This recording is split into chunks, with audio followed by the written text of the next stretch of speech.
ხმაური იყო დღეს დევნილთა სამინისტროში. თბილისის სხვადასხვა ობიექტზე თვითნებურად შესახლებულმა ოჯახებმა დავით დარახველიძეს ახსნა განმარტებები მოსთხოვეს. პროტესტის მიზეზი მინისტრის ის განცხადება გახდა, სადაც დარახველიძემ უკანონოდ შესახლებულ იძულებით გადაადგილებულ ოჯახებს დაკავებული შენობების დაცლისკენ მოუწოდა.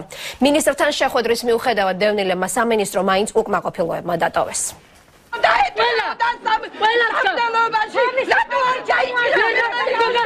უკანონოდ დაკავებული შენობების დაცლის მოთხოვნა დევნილებმა სამინისტროსთან გააპროტესტეს. ისინი ალტერნატიული ფართის მიღებას ითხოვენ.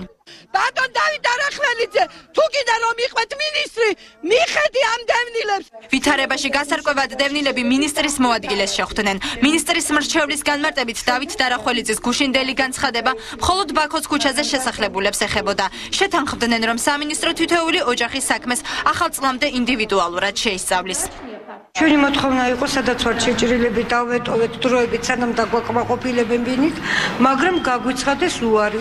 ალტერნატიული ფაქტზე არ იყო საუბარი? იყო, მაგრამ ჯერჯერობით არაფერი არ გვაქვს, არაფერი გაგვაჩნია. სამინისტრო არასამთავრობო სექტორთან კოორდინაციაში მუშაობს შესაბამის კრიტერიუმებზე, თუ რა კრიტერიუმების შესაბამისად უნდა მოხდეს დევნილების განსახლების პროცესი. პირველ ეტაპზე კრიტერიუმი იქნება ის, ვისაც არ გააჩნია ფართი, ხოლო გაფართოების საკითხსაც განვიხილავთ, თუმცა მეორე ეტაპზე. გაფრთხილების ოქმი ბაქოს ქუჩაზე შესახლებულ დევნილებს დღეს დილით დახვდათ.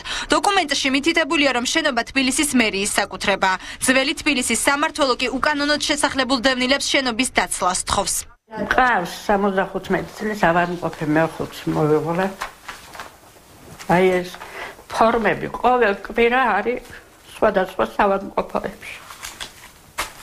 და წამლები თავად დახუნცვლს. ბაქოს ქუჩაზე მდებარე საცხოვრებელი ფართი ეგრეთ წოდებული ბამბის ნარდში უკიდურეს პირობებში მცხოვრები დევნილებისთვის გარემონტდა. შენობის დაცლის შემდეგ იქ სწორედ ეს ადამიანები უნდა შესახლდნენ.